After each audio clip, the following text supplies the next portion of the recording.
ونستغفره ونؤمن به ونتوكل عليه ونعوذ بالله من شرور أنفسنا ومن سيئات أعمالنا من يهده الله فلا مضل له ومن يضلل فلا هادي له ونشهد أن لا إله إلا الله وحده لا شريك له ونشهد أن سيدنا وحبيبنا ومولانا محمدا عبده ورسوله الذي أرسله بالحق بشيرا ونذيرا وداعيا إلى الله بإذنه وسراجا وقمرا منيرا فقد قال الله تعالى في كلامه المجيد وفي فرقانه الحميد أعوذ بالله من الشيطان الرجيم بسم الله الرحمن الرحيم إن الله وملائكته يصلون على النبي يا أيها الذين آمنوا صلوا عليه وسلموا تسليما اللهم صل على سيدنا مولانا محمد وعلى آل سيدنا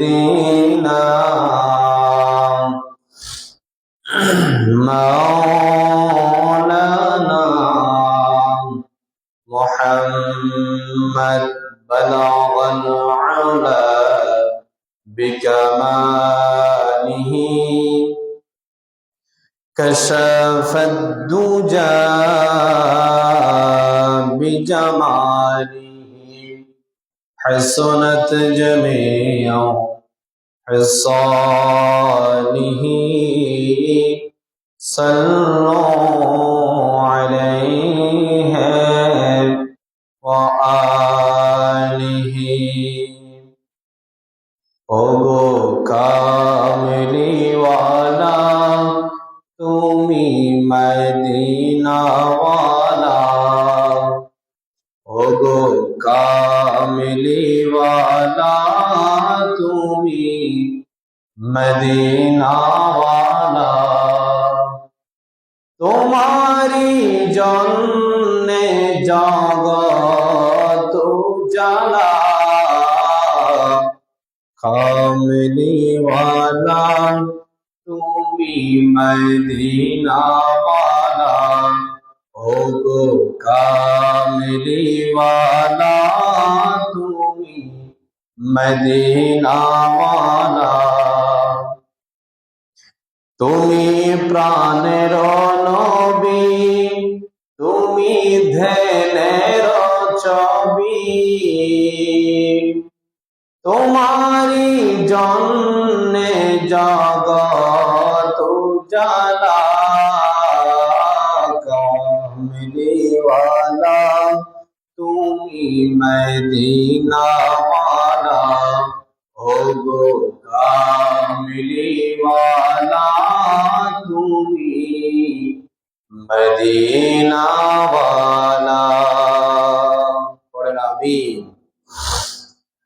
ঐতিহ্যবাহী চর পরবর্তী মুন্সিবাড়ি দরজা জামে মসজিদে উপস্থিত অত্র মসজিদের দায়িত্বশীল বৃন্দ, আগত মুসল্লিয়ান কারাম, সপ্তাহের শ্রেষ্ঠ দিন পবিত্র জুমার দিনে আল্লাহ পাক সুবহানাহু ওয়া তাআলা আমাদেরকে মায়া করে, ভালোবেসে, মোহাব্বত করে আজকের এই জুমায় সবার আগে আগে আসার, আলোচনায় শামিল হওয়ার তৌফিক দান করেছেন। সেই জন্য সেই মুনিবের দরবারে একবার অবনত চিত্তে হৃদয়ের আবেগ অনুভূতিকে উজাড় করে দিয়ে সিংহের মতো গর্জন করে একবার পড়ি আলহামদুলিল্লাহ। লক্ষ কোটি দরুদ সালাম পেশ করছি ওই মানবতার মুক্তির দিশায় সৈয়দুল মুরসালিন খাতামান নবিয়্যিন জনাব মুহাম্মদুর রাসূলুল্লাহ সাল্লাল্লাহু আলাইহি ওয়াসাল্লামের উপর, যাকে আজ থেকে ১৫০০ বছর আগে নবী কিংবা রাসূল হিসাবে প্রেরণ করেছেন, যার পরে কোনো প্রকার এই নবী কিংবা রাসূল আসে নাই, এখনো নাই, কিয়ামত পর্যন্ত আসবে না। সম্মানিত উপস্থিতি, মুসল্লিয়ান কারাম, আজকে আমরা আলোচনা করব, আলোচনার বিষয় হচ্ছে ইবলিসের হাত থেকে বাঁচার কয়েকটা টিপস আমরা আলোচনা করব। শয়তান অথবা ইবলিস আমাদেরকে বিভিন্ন ভাবে প্ররোচিত করে। আমাদেরকে শয়তান প্ররোচনায় পেলে আল্লাহর পথ থেকে আমাদেরকে দূরে সরিয়ে দেওয়ার চেষ্টা করে। আল্লাহ পাক রব্বুল আলামিন যখন আদম আলাইহিস সালাতু ওয়াস সালামকে সৃষ্টি করার পরে সবাইকে বলেছিলেন, তোমরা আমাকে কি করো? সিজদা করো। সবাই সিজদা করেছে, কিন্তু ইবলিস সিজদা করে নাই। এই জন্য আল্লাহ পাক তাকে শয়তানে রূপান্তরিত করে দিলেন।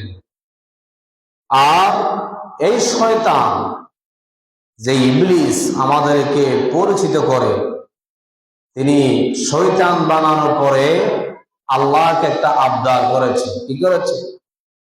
ওগো আল্লাহ, আপনি তো আমাকে শয়তান বানালেন, আমি আপনার কাছে একটা আরজ করতে চাই, আপনি আমার হায়াতকে দীর্ঘ করিয়ে দিবেন।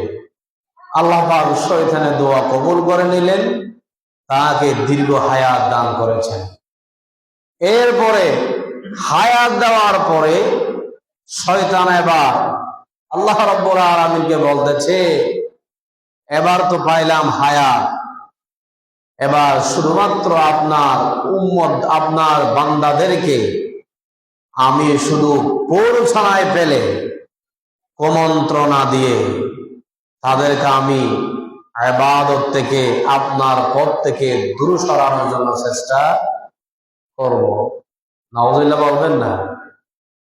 তখন আল্লাহ রাব্বুল আলামিন বলছে, শয়তান, তোমাকে আমি লম্বা হায়াত দিয়েছি, এই জন্য তুমি আমাকে বলতেছো আমার বান্দাদেরকে কুমন্ত্রণা দিয়ে তুমি আমার পথ থেকে দূরে সরিয়ে দেবা, পাপ কাজ করাবা। তুমি মনে করছো আমার সব বান্দা জাহান্নামী হয়ে যাবে। আমি আল্লাহ রাব্বুল আলামিনের একটা নাম হচ্ছে রহমান। আমার একটা নাম হচ্ছে কি? রহমান, দয়ালু। আমার বান্দারা যখন ইবাদত করে, 2 ফোঁটা চোখের পানি যখন ফেলে দিবে, আমার বান্দার সারা জীবনের গুনাহ আমি আল্লাহ পাক মুহূর্তের মধ্যে মাফ করে দেব। সুবহানাল্লাহ। তাহলে শয়তানে হায়াত লম্বা পেয়ে তার চিন্তাধারা ছিল কি ভালো নাকি খারাপ? খারাপ। আমাদেরকে পরিচিত করে সে কোথায় দিবে? জাহান্নামে যাওয়ার জন্য সাহায্য করবে। আল্লাহ পাক বলছে, আমি আমার বান্দাদের আখিরি জামানার উম্মতদের যখন আমি হায়াত কমায়া দিয়েছি, সেখানেও চিন্তা নেই, আমি তাদের জন্য কিছু অফার ঘোষণা করে দিয়েছি। আমার বান্দারা যখন এই অফার গুলার মধ্যে ইবাদত বন্দেগী করবে, আমি আল্লাহ পাক তাদের সারা জীবনের গুনাহ মাফ করে দেব। সুবহানাল্লাহ। তাহলে শয়তানও আল্লাহ পাক সৃষ্টি করেছেন, মানুষকেও আল্লাহ পাক সৃষ্টি করেছেন। শয়তান থেকে বেঁচে যদি আপনি আল্লাহর পথে থাকতে পারবেন, তাহলে আপনি আল্লাহর পরীক্ষায় উত্তীর্ণ হয়ে গেলেন। সুবহানাল্লাহ। তাহলে আমাদেরকে শয়তানের সাথে কি থাকতে হবে নাকি আমাদের আল্লাহর দিকে থাকতে হবে?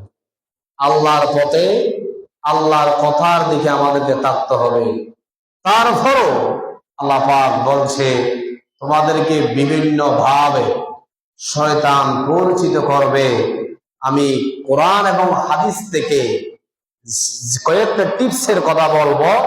শয়তান আমাদেরকে যখন পরিচিত করবে, এখান থেকে আমাদেরকে বাঁচানোর জন্য উপায় কি জানার দরকার আছে না নেই? আছে না নেই? আছে।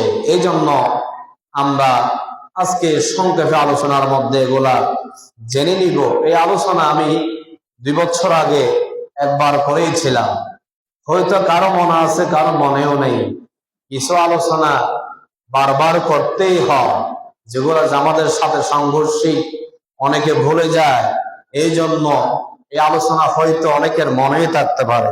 আমি করেছিলাম 2 বছর আগে, এই জন্য আজকে এই আলোচনাটা আমি আবারও রিপিট করার জন্য চেষ্টা করতেছি। 1 নাম্বার, পাপের চিন্তা যখন মাথায় আসবে, পাপের চিন্তা যখন আসবে, গুনাহ করার ব্যাপারে চিন্তায় যখন মাথায় শয়তান আপনাকে এনে দেবে, শয়তান যখন পাপের বা গুনার চিন্তা আসলে সাথে সাথে আমরা একজনের কাছে আশ্রয় প্রার্থনা করব। তিনি কে? জোরে বলতে হবে। শয়তান আমাদেরকে যখন পরিচিত করবে, আমরা একমাত্র আশ্রয় প্রার্থনা করব কার কাছে? আল্লাহর কাছে। করবেন তো? শয়তান বিভিন্ন ভাবে আপনাকে পরিচিত করতে পারে, এটা স্বাভাবিক, এটা স্বাভাবিক। কিন্তু আমাদেরকে সাথে সাথে একজনের কাছে আশ্রয় প্রার্থনা করতে হবে, তিনি হচ্ছে আমার রব আল্লাহ। জোরে বলেন না সুবহানাল্লাহ। আল্লাহ রাব্বুল আলামিন কোরআনে কারীমের মধ্যে বলছেন, ওয়া ইম্মা ইয়ানজাগান্নাকা মিনাশ শায়াতানি নাযগুন ফাস্তাঈজ বিল্লাহ ইন্নাহু সামিউন আলীম। জোরে বলেন আল্লাহু আকবার। আমার আল্লাহ রাব্বুল আলামিন বলছে, আমার বান্দারা, তোমাদেরকে শয়তান দুনিয়ার মধ্যে পরিচিত করবে, এটাই স্বাভাবিক, এটা কোনো নতুন কোনো কথা নয়। আদমকেও শয়তান ডিস্টার্ব করে জান্নাত থেকে বের করে দিয়েছিলেন, আমরা তার সন্তান। তোমাদেরকেও ডিস্টার্ব করবে, বিভিন্ন ভাবে পরিচিত করবে। আল্লাহ রাব্বুল আলামিন বলছে, তোমাদেরকে যখন এই পাপ কাজের মধ্যে ঝড়ানোর জন্য চেষ্টা করবে, সাথে সাথে আমার বান্দারা, তোমরা আমি আল্লাহ রাব্বুল আলামিনের কাছে আশ্রয় প্রার্থনা করবা। সুবহানাল্লাহ। তাহলে এই আয়াতের মধ্যে আল্লাহ পাক বলে দলিল বানিয়ে দিয়েছে, শয়তান তোমাদেরকে পরিচিত করতে পারে, সাথে সাথে তোমরা আমি আল্লাহ রাব্বুল আলামিনের কাছে কি করবা? আশ্রয় প্রার্থনা করবা। কি করবা? আশ্রয় প্রার্থনা করবা। বুখারী এবং মুসলিম শরীফের হাদিস, নবী করিম সাল্লাল্লাহু আলাইহি ওয়াসাল্লাম বলছেন একদিন রাসূলুল্লাহ সাল্লাল্লাহু আলাইহি ওয়াসাল্লাম এক রাস্তা দিয়ে হেঁটে যাচ্ছিলেন। কি দিয়ে? রাস্তা দিয়ে হেঁটে যাচ্ছিলেন আপনার আমার নবী মুহাম্মদ সাল্লাল্লাহু আলাইহি ওয়াসাল্লাম। প্রতিমধ্যে দেখতে পেলাম দুইটা লোকের মধ্যে ঝগড়া লেগে গিয়েছে। কিছুক্ষণ আমি দাঁড়িয়ে দেখলাম দুই ব্যক্তি ঝগড়ার মধ্যে লিপ্ত।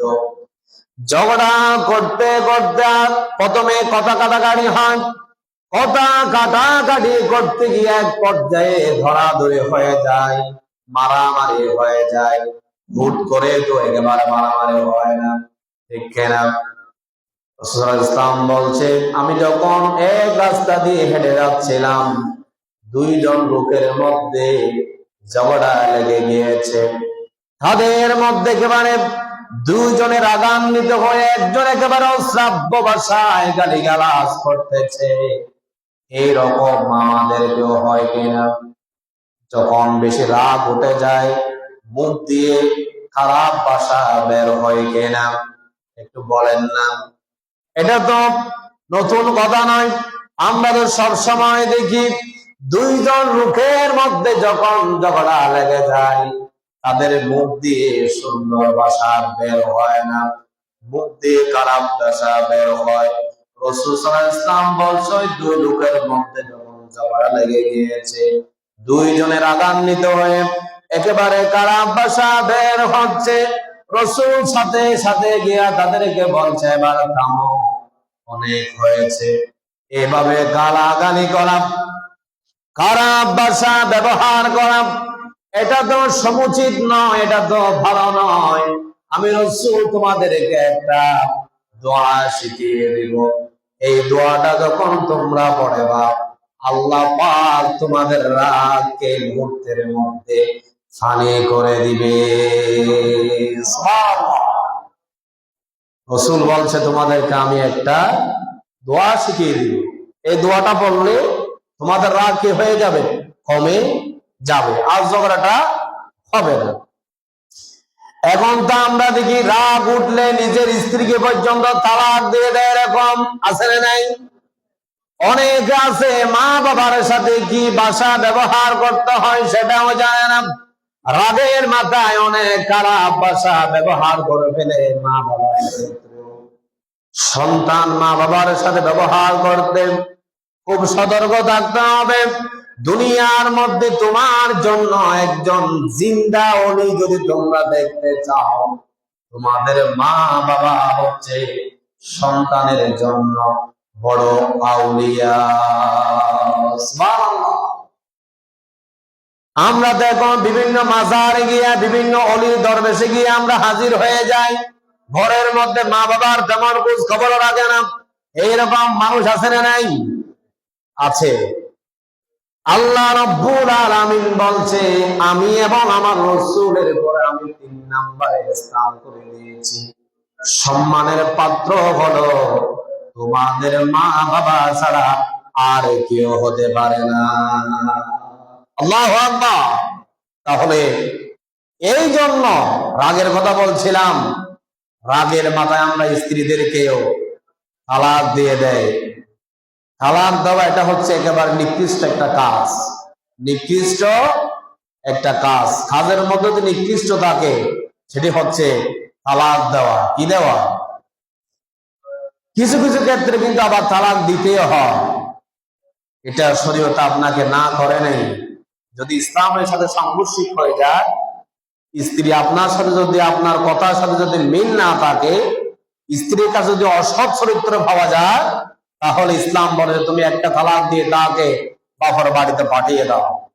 যদি একটা তালাক পাওয়ার পরে যদি শুদ্ধ হয়ে যায়, তুমি ওই স্ত্রীকে আবার গ্রহণ করতে পারবা, সেই সুযোগ থাকে।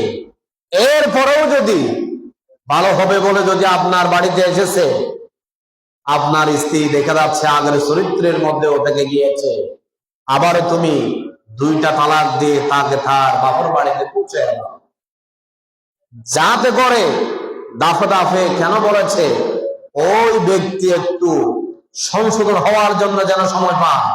সেটি বলেছে। একেবারে আপনি 3 তালাক দিয়ে পাঠিয়ে দিতে পারেন না। কয়েকদিন আগে আমাদের ইসলামিক একজন বক্তা কথা বলে, আবু তোহাব নাম, এ ঘটনা যারা সচেতন তারা মোবাইলে দেখেছে। তার স্ত্রীর সাথে তার সাথে কথা কাটাকাটি হয়ে ওই স্ত্রীকে তিনি 2টা তালাক দিয়ে বাবার বাড়িতে পৌঁছিয়ে দিয়েছে। এখন মিডিয়ার মধ্যে একেবারে গুঞ্জন উঠেছে, হুজুরে বউকে তালাক দিয়ে বাড়িতে পৌঁছিয়ে দিয়েছে। 10-12 দিন নাকি 15 দিন হয়ে গেল, ওই স্ত্রীকে তিনি আবারও তার কাছে এনেছে, গ্রহণ করেছে। সুবহানাল্লাহ বলবেন না? এটুকু ইসলাম। নারীরা তো শয়তানের ফাঁদে ওয়াসওয়াসায় পড়ে অনেক কিছু করে। এটা স্বামীর কাছে ভালো নাও লাগতে পারে, সংশোধন হওয়ার জন্য সুযোগ আছে না নাই? আছে। তিনি ওই স্ত্রীকে বাপের বাড়িতে পৌঁছিয়ে দিয়েছে। যখন তাদের মধ্যে কমিটমেন্ট হয়েছে, সে ওই কাজ আর করবে না, যেটা আপনার সাথে বেয়াদবি করে সেটা আর করবে না। ওই স্ত্রীকে তিনি পুনরায় আবারও কি করেছে? বিবাহ করেছে। সুবহানাল্লাহ। করা যাবে। 3টা যখন হয়ে যায়, ওই স্ত্রীকে আর বিবাহ করা যাবে না। রাসূল ইসলাম বলছেন, ওই 2 ব্যক্তির মধ্যে ঝগড়া লেগে গিয়েছে, রাগ করা তো ভালো নয়। রাগের মাথায় যাই হয় সবগুলা ভুল সিদ্ধান্তে হয়। কেউ তো মন মানসিকতা ভালো রেখে এই কাজ করে না। রাগের মাথায় যেগুলো সিদ্ধান্ত নেই এগুলো কি ভালো? রাগের মাথায় আপনি যে সিদ্ধান্ত নিবেন সেই সিদ্ধান্তই সঠিক হতে পারে না। রাসূল বলছে 2 ব্যক্তি ঝগড়া দিয়েছে, এরপর রাসূল বলছে তোমাদেরকে আমি একটা দোয়া শিখিয়ে দিব, রাগ মুহূর্তের মধ্যে কমে যাবে। আল্লাহু আকবার। 2 জন ব্যক্তিকে রাসূল সাল্লাল্লাহু আলাইহি ওয়াসাল্লাম বলছেন, আমি তোমাদেরকে একটা দোয়া শিখিয়ে দিচ্ছি, আমার মুখে মুখে পড়ুন। আউযু বিল্লাহি মিনাশ শাইতানির রাজীম। আল্লাহু আকবার। দোয়াটা শুনতে অনেকে মনে মনে চিন্তা করতেছেন, হুজুর এটা তো আমরা সবাই পারি, এটা কি এত কঠিন দোয়া হলো নাকি?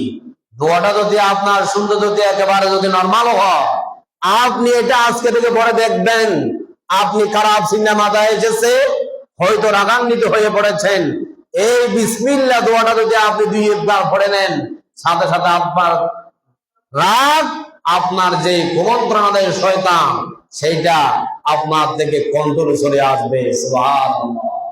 একটু পরীক্ষা করে দেখিয়েন। এটা কার কথা? আমার বানানো কথা? এটা হচ্ছে হাদিসের কথা, কোরআনের কথা। যে কোরআন একটু আগে যে আয়াত তেলাওয়াত করেছি, এখানেও বলে দিয়েছেন শয়তান কুমন্ত্রণা দিবে, তুমি সাথে সাথে কি করবা? সাথে সাথে তুমি আউযু বিল্লাহি মিনাশ শাইতানির রাজীম এই দোয়াটা পড়ে নিবেন। সাথে সাথে আপনার রাগ আপনাকে শয়তান আর কুমন্ত্রণা দিতে পারবে না। এটার অর্থ কি জানেন? আমরা আশ্রয় প্রার্থনা করছি শয়তানের ওয়াসওয়াসা থেকে। আল্লাহ পাক আপনি আমাদেরকে শয়তানের হাত থেকে বাঁচিয়ে রাখুন। সুবহানাল্লাহ। এরপর 2 নাম্বার, সময় তো অনেক চলে যাচ্ছে। 2 নাম্বার হচ্ছে পাপ কাজ করার শয়তানের ধোঁকায় যখন আপনি পড়ে যাবেন, গুনার চিন্তা যখন শয়তান আপনার মাথায় এনে দিবে, সাথে সাথে আপনি কি করবেন? আপনার অন্তরে মৃত্যুর ভয়কে বেশি বেশি জাগ্রত করবেন। আল্লাহু আকবার।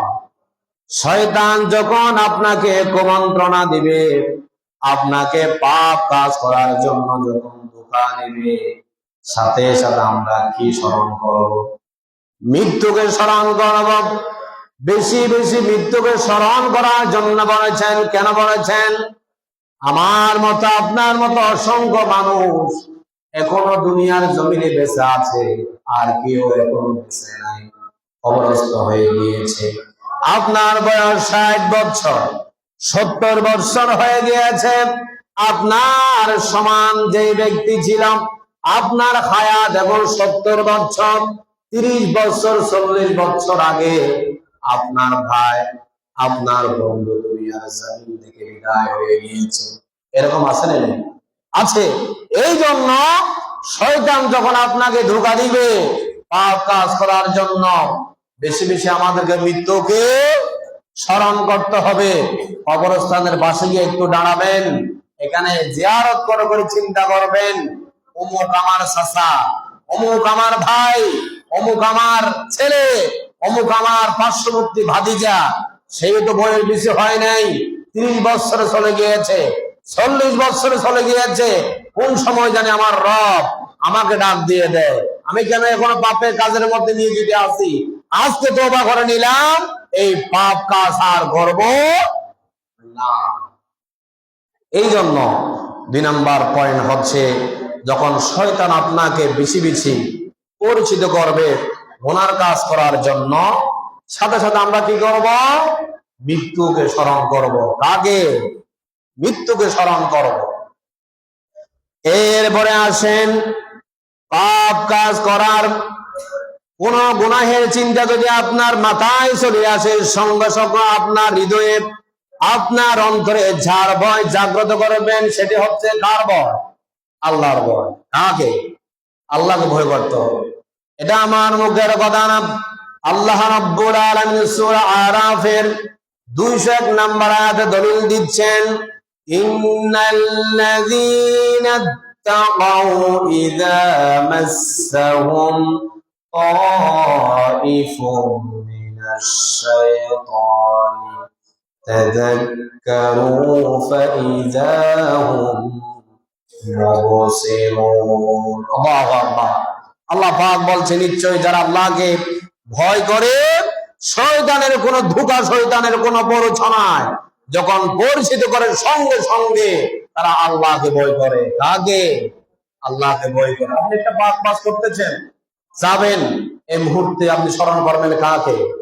আল্লাহকে। আমাকে সৃষ্টি করেছেন একজন তো আছে, তিনি তো আমার হিসাব নিকাশ নিবেন, তিনি তো কোন ঘুমান না, তার কোনো মৃত্যু নেই, তিনি যেমনে আছে এমনি থাকবে, কাল কিয়ামতের মাঠে আমাকে তো তোলা হবে, সেখানে তো এই হিসাব গুলা নেওয়া হবে। কেন আমি পাপ কাজ করতেছি, সেখান থেকে আল্লাহকে ভয় করে ফিরে আসতে হবে, ঠিক কিনা? যে একটা হাদিস বলব, আল্লাহকে কিভাবে ভয় করেছিল। হযরত উমরের আমলে, কার আমলে? হযরত উমরের শাসন আমলে। হযরত উমর প্রেসিডেন্ট ছিলেন। কি ছিলেন? প্রেসিডেন্ট ছিলেন। এখন প্রেসিডেন্ট যারা আছে, তারা তো এসি রুমে ঘুমায়, রাত্রে হলে বাহিরে পাহারাদার থাকে, বডিগার্ড থাকে, ঠিক কিনা?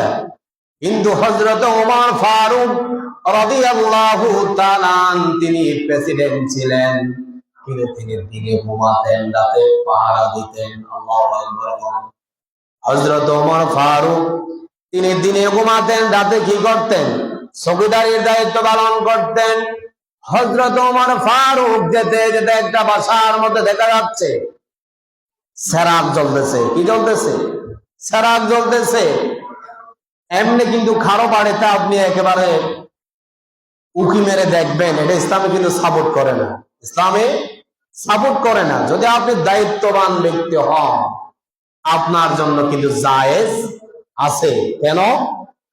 আমি এলাকার শাসক, এই বাসার মধ্যে যদি কোনো ব্যক্তি বিপদে থাকে, এটা আমাকে ফেস করতে হবে, ঠিক না?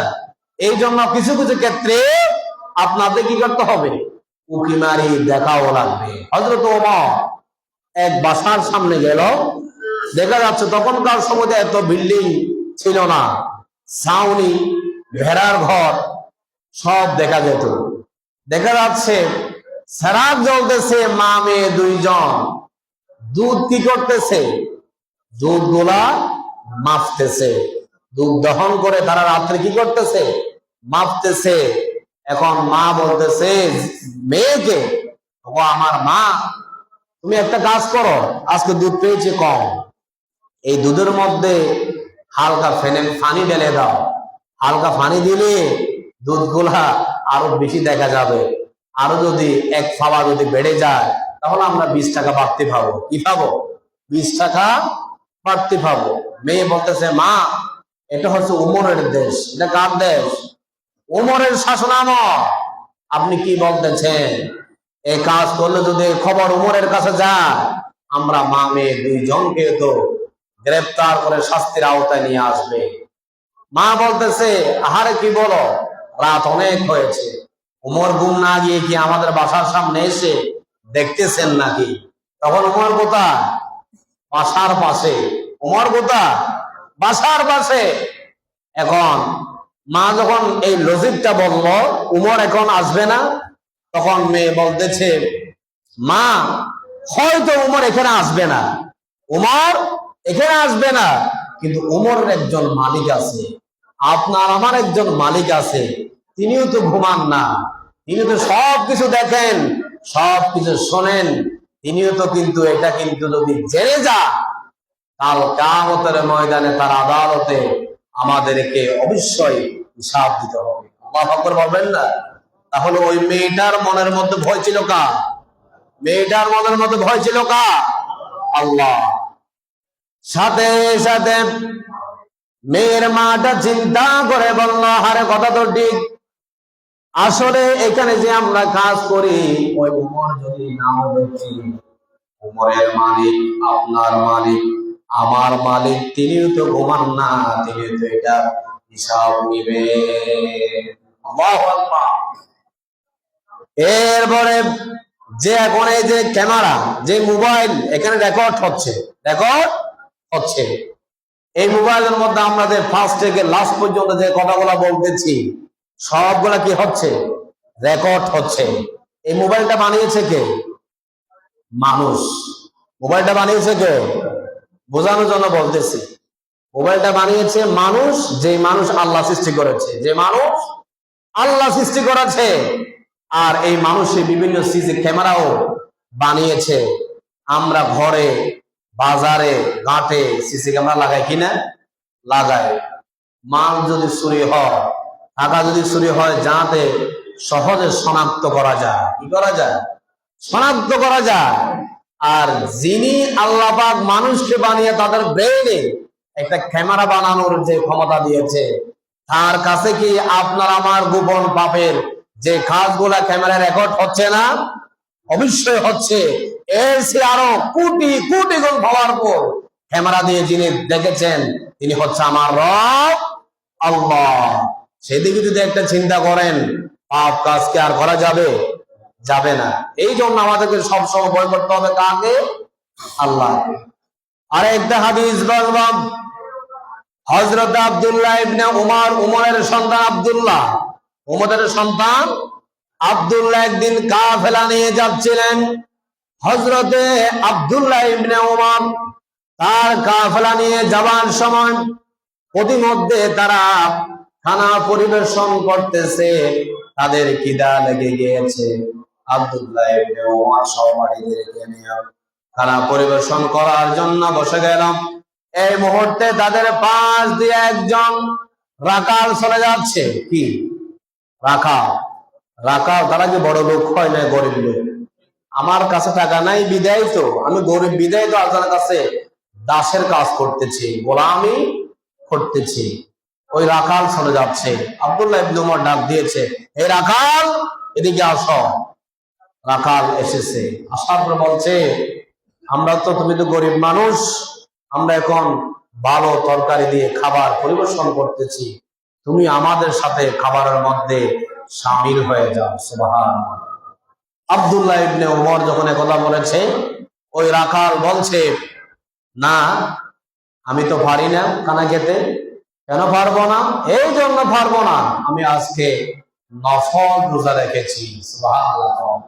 নফল রোজা রেখেছি, এই জন্য আমি আপনাদের সাথে খানা পরিবেশন করতে পারবো না। আব্দুল্লাহ ইবনে উমর বলছে, এ রাখাল, কিছু কিছু ক্ষেত্রে নফল রোজাও ভাঙা জায়েজ আছে, নফল রোজা ভাঙা জায়েজ আছে।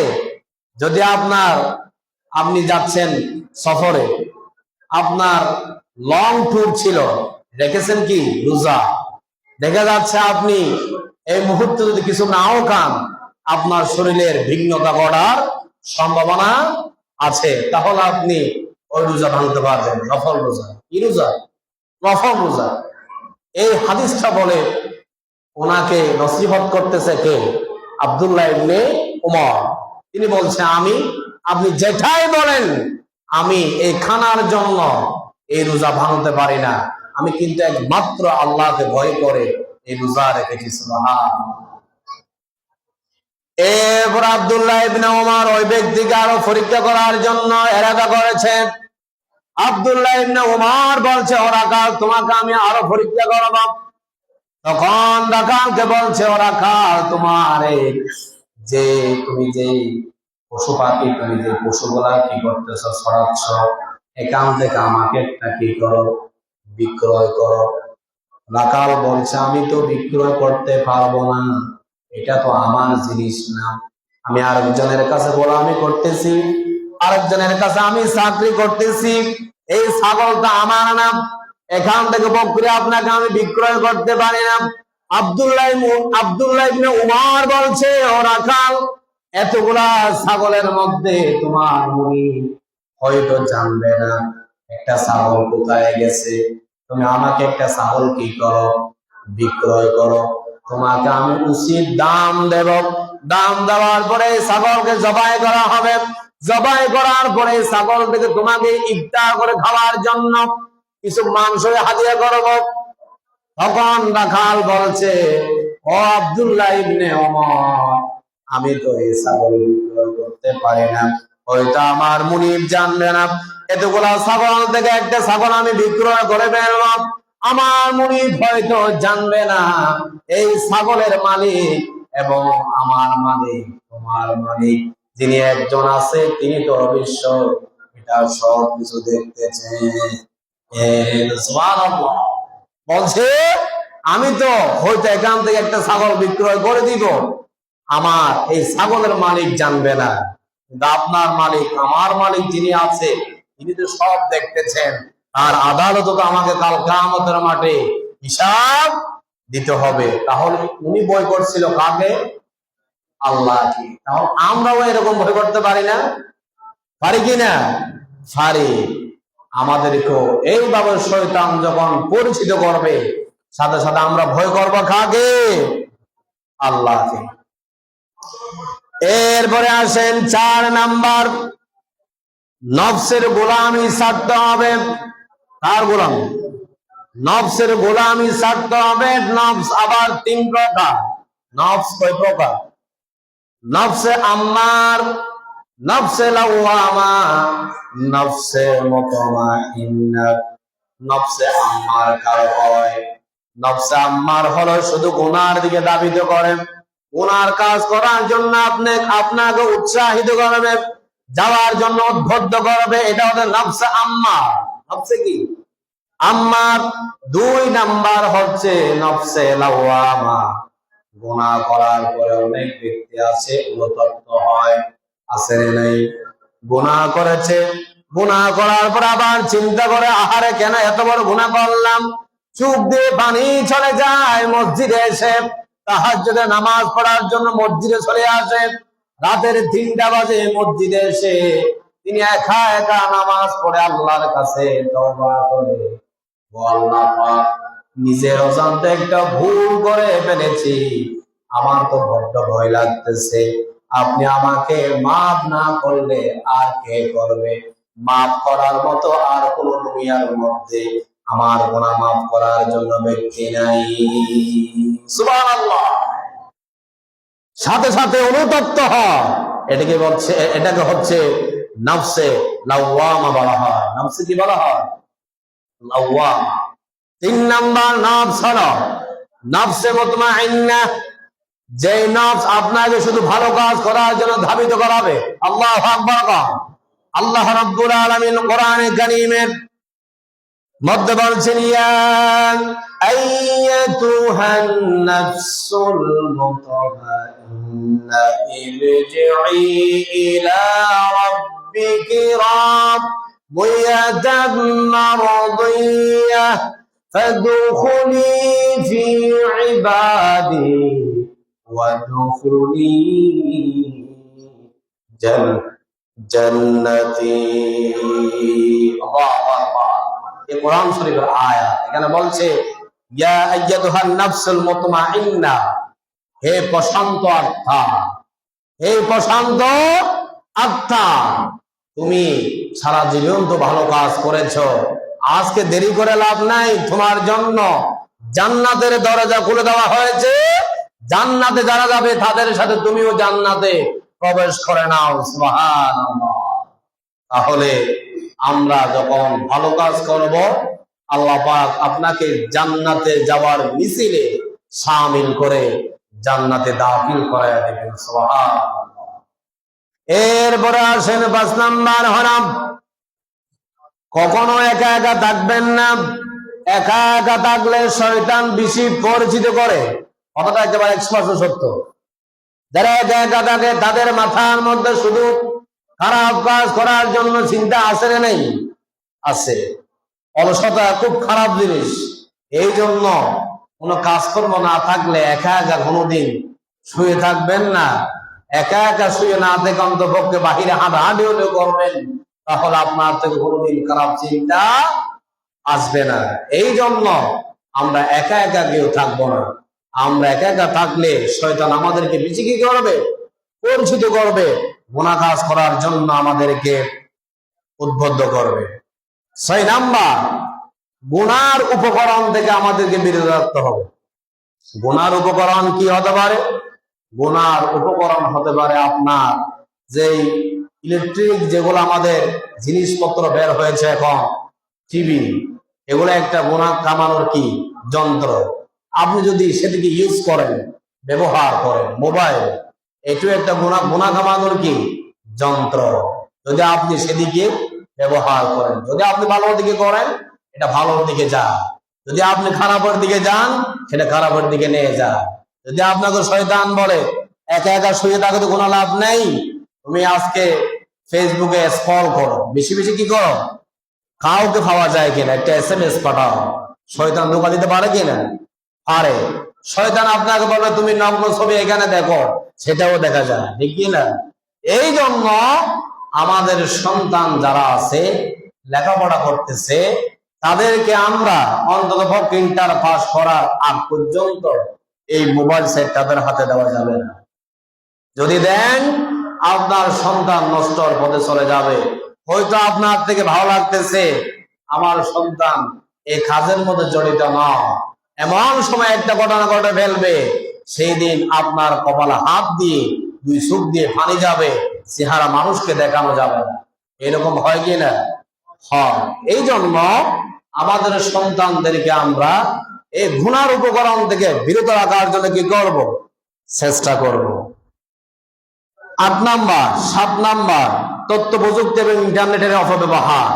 যে এখন এমবি বলেন, নেট, ইন্টারনেট যেটা বলা হয়, ওয়াইফাই, এগুলাকে আমাদেরকে নিয়ন্ত্রণ করতে হবে। যখন আপনি বাসার মধ্যে থাকবেন, রাত 10টা-11টার ওদিকে গেলে আপনি নেটকে আপনি বন্ধ করে দিবেন, সুইচটা আপনার রুমে রাখবেন। মোবাইল আপনার ছেলের কাছে আছে, সারা রাত যদি নেট থাকে, এখন যে পাবজি খেলা যেটা বের হয়েছে, ছেলেরা ঘুমায় না, ছেলেরা ঘুমায় না। সকালে উঠে 10টা, স্কুলে যেতে বললে বলে এখন আম্মার সময় নেই, 10টা বেজে গিয়েছে, এখন গেলে টিচার আপনার সন্তানকে মাইর দেবে, হয়তো আজকে যাব না, এরকম বলে কিনা? আর মা বাবা তো সন্তানের জন্য হৃদয়বান ব্যক্তি, তারাও আর ধাক্কা দিয়ে যাওয়ার জন্য বলতে পারে না, তারাও বলে আজকে না যাও, কালকে যাও, ঠিক কিনা? এই জন্য ইন্টারনেট এটাকে আমাদেরকে খুব সময় নির্ধারিত অনুযায়ী ব্যবহার করতে হবে। সারা রাত আমরা ইন্টারনেট চালাবো না, বন্ধ করে রাখবো, সকালে আবার অন করবো, ঠিক কিনা? এবার বলতে গেলে অনেক কথা আমি বলতে পারি নাই, সময়ের অভাব। আরো 2-4-10টা দেখে গিয়েছে, আমাদের সময় শেষ হয়ে গিয়েছে। আজকে যেগুলো বলেছি সংক্ষেপে, এগুলো আমাদেরকে আমল করতে হবে। এতে কিছু দরকার নাই, শুধুমাত্র যদি আল্লাহর ভয় থাকে, আল্লাহর পাকের যদি আপনি যদি বান্দা হয়ে থাকেন, আল্লাহকে যদি আপনি ভয় করেন, তাহলে কোনোদিন শয়তান আপনাকে পরিচিত করতে পারবে না। বেশি বেশি নামাজ পড়বেন, জিকির আজকার করবেন, কোরআন তেলাওয়াত করবেন, শয়তান আপনার ধারে কাছেও আসবে না। আর যদি শয়তান আপনাকে নামাজ থেকে দূরে সরিয়ে দিতে পারে, কোরআন তেলাওয়াত থেকে যদি দূরে সরিয়ে দিতে পারে, তাহলে শয়তান সাকসেস। বলে যে আমার চেয়ে শয়তান তো উনি আরো বেশি, এই জন্য আমার এই এলাকায় কাজ করা লাগবে না, উনি যথেষ্ট, ঠিক কিনা? শয়তানকে পরাজিত করতে হবে আমাদেরকে। আল্লাহ পাক যে আলোচনা করেছে এগুলো আমাদেরকে আমল করার তৌফিক দান করুন। আমিন। ওয়া তৌফিকি ইল্লা বিল্লাহ। আসসালামু আলাইকুম ওয়া রাহমাতুল্লাহ।